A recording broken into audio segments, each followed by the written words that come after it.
Flamengo vai ao mercado, vai tentar mudar o perfil do seu elenco para, de alguma maneira, o quanto antes, adaptá-lo ao modelo de jogo preferido do técnico da vez, do atual treinador Jorge Sampaoli. Portanto, movimentações importantes deverão acontecer nessa janela de contratações no meio do ano e vamos passar um pouquinho dessas informações para você nesse vídeo que tem o patrocínio do OneFootball, o aplicativo que você pode baixar acessando o link que está aqui embaixo na descrição do vídeo. No OneFootball você acompanha farto conteúdo com tempo real das competições mais importantes do futebol pelo mundo e você tem nas semanas de jogos da Copa Conmebol Libertadores e Copa Conmebol Sul-Americana, como a semana que vem, né? Semana que vem, por exemplo, o Flamengo vai jogar contra o Racing um jogo decisivo do Maracanã. À medida que acontecem jogadas importantes e gols, você acompanha no OneFootball. E semana de Brasileirão, rodada de Brasileirão, você também tem os melhores momentos no OneFootball. Além disso, você tem notícias, vídeos, entrevistas e tempo real dos principais jogos das maiores competições do futebol pelo planeta. Então faça o download do OneFootball, é uma maneira de você apoiar o canal quando você faz o download, quando você baixa o aplicativo por intermédio dos links que disponibilizamos em vídeos como esse, aqui na descrição, ou em nossas lives, você mostra para os amigos do OneFootball a força do youtube.com/MauroCésar. Muito bem, vamos direto então ao assunto. Primeiro, o Flamengo já tem uma média de idade hoje bem mais baixa. Tem gente que fala que o elenco está envelhecido. Não é fato.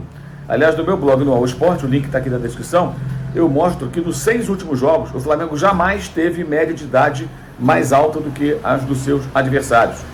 Empatou com o Bahia, os dois ali com a mesma média, e nos outros jogos, os outros 5 jogos dos 6 mais recentes, sempre o Flamengo com um time mais jovem.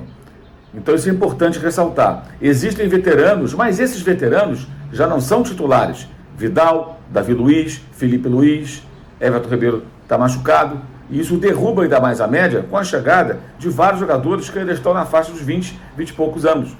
E alguns até bem novos, como os titulares Matheus França e Wesley, no jogo contra o Cruzeiro. Jogadores que nem 20 anos têm, jogadores de 18, 19 anos de idade.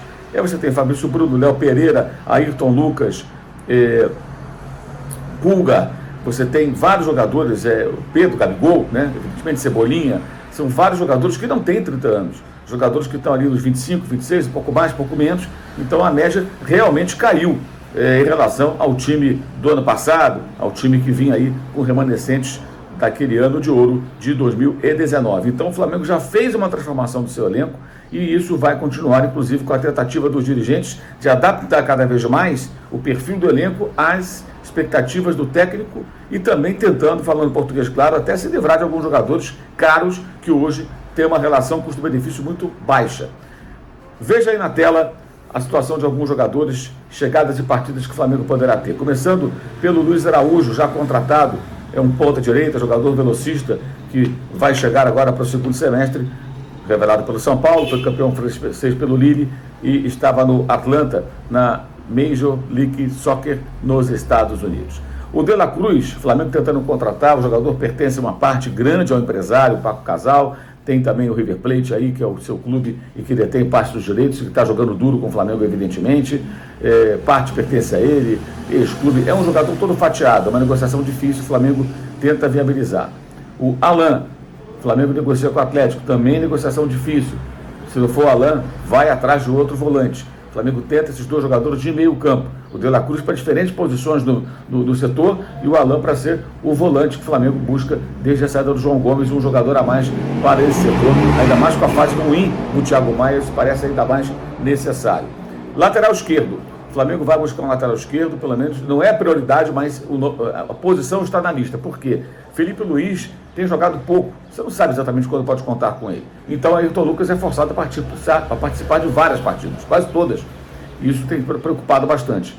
Entre a lateral direita e a esquerda, a prioridade é a esquerda, porque na direita, com o Mateuzinho voltando em breve, acredita o clube, o Flamengo terá o Varela, que já voltou, o Mateuzinho e o próprio Wesley, que embora ainda muito verde, né, é um jogador que já está com um número razoável de jogos entre os profissionais e acaba sendo aproveitado se necessário for. Então o entendimento é que, bem ou mal, são 3 homens disponíveis em algum momento, estarão disponíveis para a lateral direita.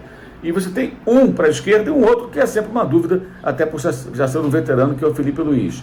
Não consegue ter sequência de partidas. E possíveis saídas, Davi Luiz e Vidal. Qual a situação dos dois? são jogadores que estão perdendo espaço, estão na reserva. O jogador como o Davi Luiz, jogador como o Vidal, não quer ser reserva. A tendência é o cara ficar insatisfeito. E pintando no meio do ano propostas, não de principais clubes da Europa, mas de alguns mercados europeus ou de outros mercados aí pelo mundo que possam oferecer contratos aí de 2 anos, eventualmente 3 anos, muito bons e que sejam, de repente, os últimos contratos desses 2 atletas ou de um deles, o Flamengo não vai fazer força e vai liberá-los. O Flamengo acredita que o mercado, se interessando pelos 2 jogadores, eles têm mercado ainda, essa é a realidade, eles possam receber propostas interessantes e aí, se interessando em sair, isso aliviaria e muito a folha de pagamento. Hoje são reservas de luxo, né? O Vidal até meio que marcado pela torcida, o Davi Luiz teve até bons momentos no ano passado, esse ano nem tanto. O Marinho, depende só dele querer sair, o Bahia já tentou contratar, o Flamengo não faz mais a menor questão de tê-lo, o Luiz Araújo está chegando e vai ocupar esse espaço.